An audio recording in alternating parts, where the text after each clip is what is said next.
Assalamualaikum warahmatullahi wabarakatuh. Selamat pagi anak-anakku semuanya, kelas 9A B C D yang Ustazah sayangi. Di sini Ustazah akan menyapa dulu kalian semua ya. Bagaimana kabar kalian hari ini? Apakah sudah sarapan? Apakah sudah mandi? Semuanya sehat kan? Alhamdulillah. Semoga kita semua dalam keadaan sehat walafiat. Ya, tetap dijaga kesehatannya ya. Di pandemi ini banyak sekali penyakit-penyakit yang berdatangan ya. Contohnya kayak batuk, terus pilek, seperti itu ya. Tetap dijaga. Kalau dulu itu batuk pilek itu biasa ya. Kalau sekarang kayaknya parah gitu ya. Kayak parah gitu. Nah, semoga kita semua dalam keadaan sehat walafiat ya. Tetap berdoa di rumah. Jangan kemana-mana kalau memang nggak ada perlu. Di sini Ustazah akan memulai pelajaran, ya kan? Memulai pelajaran, Ustazah doakan dulu kepada kalian, yaitu calon mubalik, mubalinggot, calon orang-orang sukses, dan juga calon penghuni surga. Amin. Maaf ya, di sini suara Ustazah agak bindeng ya, terus agak serak-serak soalnya lagi kurang enak badan. Ustazah syukuri buat kalian. Alhamdulillahi jazakumullahu khairah sudah hadir tepat waktu di pembelajaran PPKN pada hari ini. Pada pembelajaran kali ini kita akan melihat bagaimana penerapan Pancasila dari masa ke masa, kan? Langsung saja ke materi, yaitu yang pertama yaitu masa awal kemerdekaan. Pada masa awal kemerdekaan Indonesia yaitu tahun 1945 sampai 1959, Pancasila ini mendapat banyak sekali tantangan dari berbagai pihak, ya kan? Dari berbagai pihak seperti contohnya Belanda. Bahkan dari masyarakat Indonesia sendiri itu ada yang ingin menggantikan Pancasila sebagai dasar negara. Padahal Pancasila ini sangat baik ya kan, bisa menyatukan persatuan dan kesatuan Indonesia. Itu pun rakyat Indonesia ada yang tidak menerima, ingin mengganti dasar negara itu, ingin mengganti Pancasila itu. Namun upaya ini bisa digagalkan oleh bangsa Indonesia sendiri. Tetapi dengan demikian tidak berarti ancaman terhadap Pancasila ini sudah berakhir, masih banyak sekali tantangannya.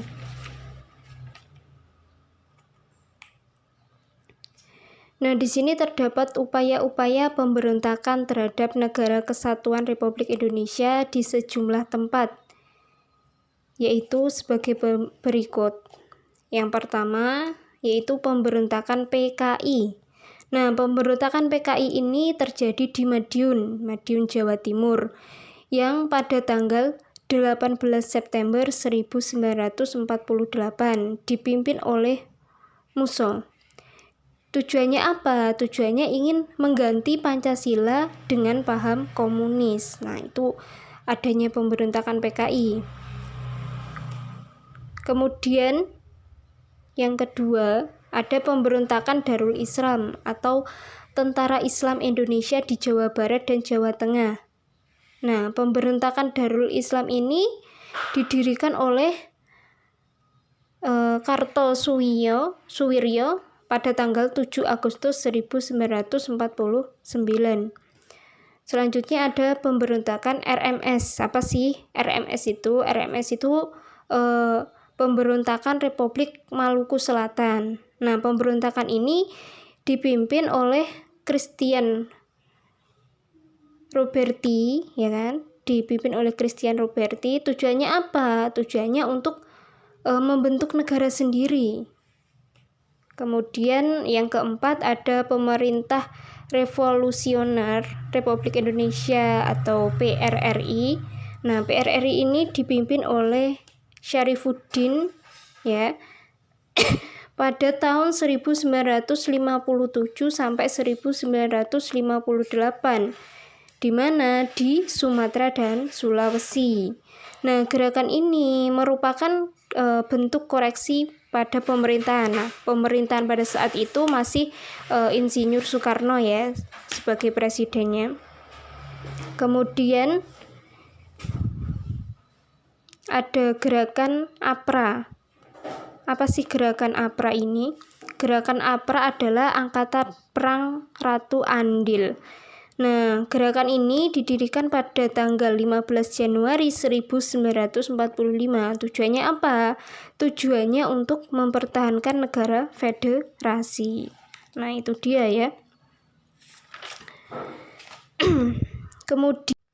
Kemudian ada perubahan bentuk Republik Indonesia Serikat menjadi Negara Kesatuan Republik Indonesia.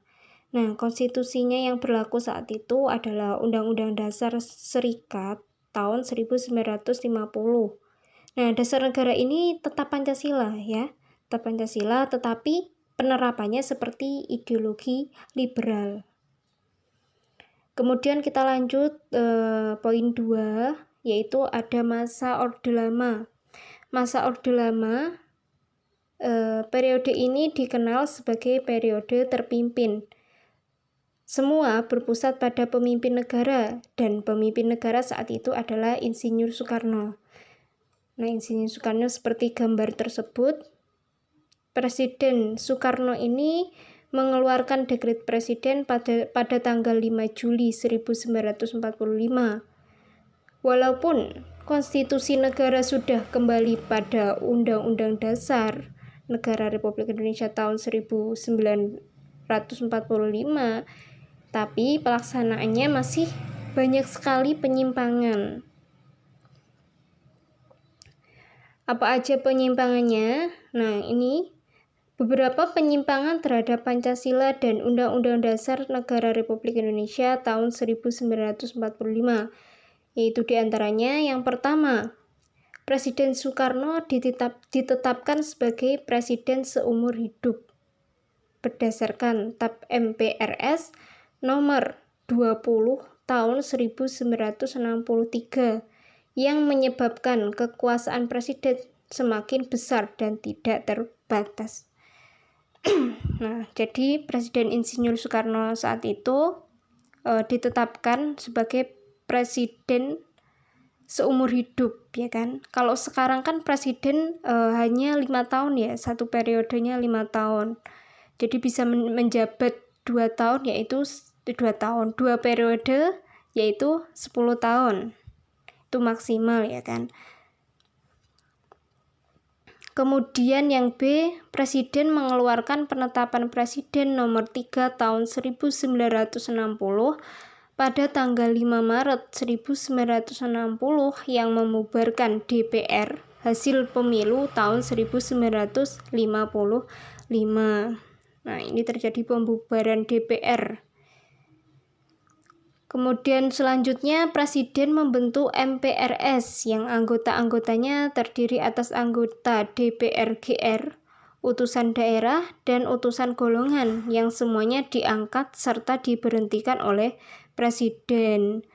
Pada periode ini terjadi pemberontakan PKI yang dipimpin oleh DN Aidit. Tujuan pemberontakan ini yaitu negara Indonesia sebagai negara komunis ini berkiblat ke Uni Soviet serta mengganti Pancasila dengan paham komunis. Nah, di sini rakyat Indonesia sebenarnya tidak setuju, ya kan? Kemudian masuk ke masa Orde Baru. Di era demokrasi terpimpin di bawah pimpinan Presiden Soekarno, ini mendapat tamparan yang keras ketika terjadi peristiwa tanggal 30 September 1965.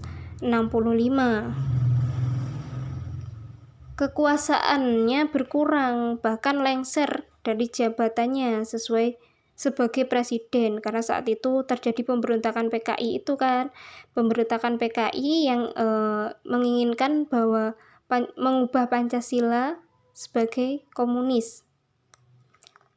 Nah, hal tersebut terjadi dengan dikeluarkannya pengumuman penyerahan kekuasaan pemerintah kepada Jenderal Soeharto sebagai pengemban ketetapan MPRS nomor 9 garis miring MPRS garis miring 1966, yaitu pada tanggal 20 Februari 1967. Nah, pada masa era ini banyak sekali keberhasilannya. Keberhasilannya yaitu diantaranya yang pertama berhasil membubarkan PKI. Nah, PKI ini sebagai musuhnya Indonesia.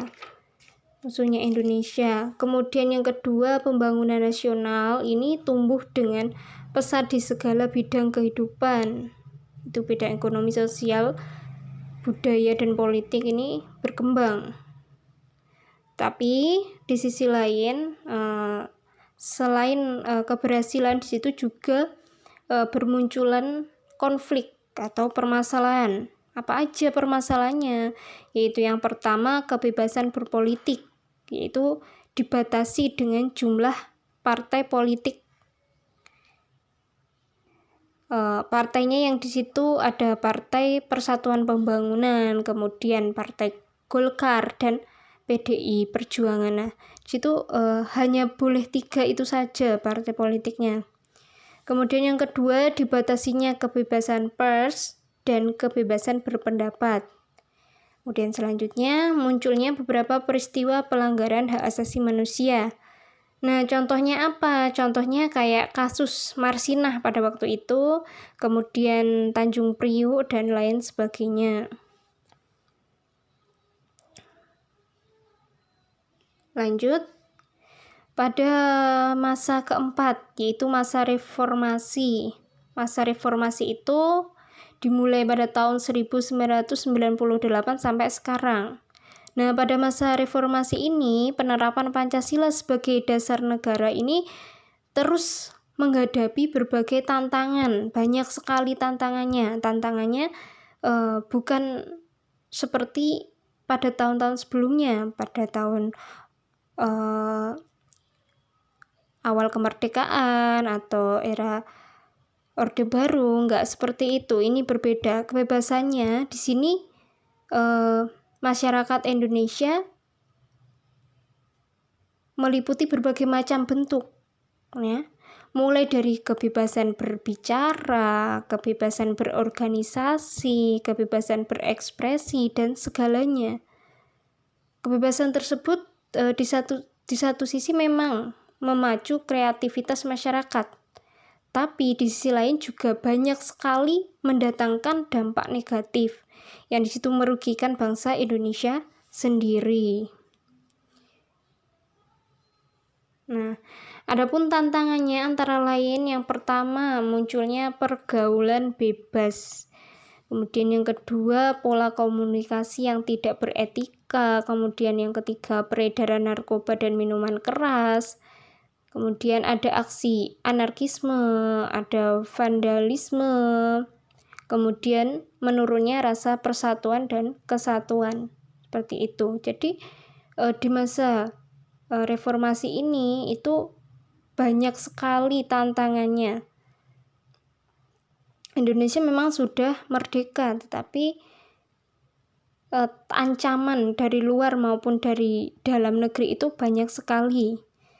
Nah, Indonesia punya cita-cita, yaitu mewujudkan masyarakat Indonesia yang adil dan makmur berdasarkan Pancasila dan juga Undang-Undang Dasar Negara Republik Indonesia tahun 1945. Ini harus menjadi semangat buat kita semua untuk mencapainya. Maka apa diperlukannya? Komitmen bersama seluruh rakyat Indonesia untuk mempertahankan serta melestarikan nilai-nilai Pancasila dalam kehidupan sehari-hari di segala aspek kehidupan. Nah, itu tadi pembelajaran pertama, ya. Pembelajaran pertama untuk kelas 9 di semester 1 ini. Ustazah menyampaikan di poin A, ya, di poin A. Kalian juga bisa membuka bukunya masing-masing, buku PSE-nya, ya, supaya dicatat, ya. Baiklah anak-anakku semua, untuk pembelajaran PPKN pada hari ini kita akhiri dulu ya. Semoga materi yang kalian dapat pada pagi hari ini dapat memberikan manfaat dan juga barokah untuk kita semua. Sampai jumpa di pembelajaran selanjutnya. Atas perhatiannya Ustazah syukuri, alhamdulillahi jazakumullahu khairan. Wassalamualaikum warahmatullahi wabarakatuh.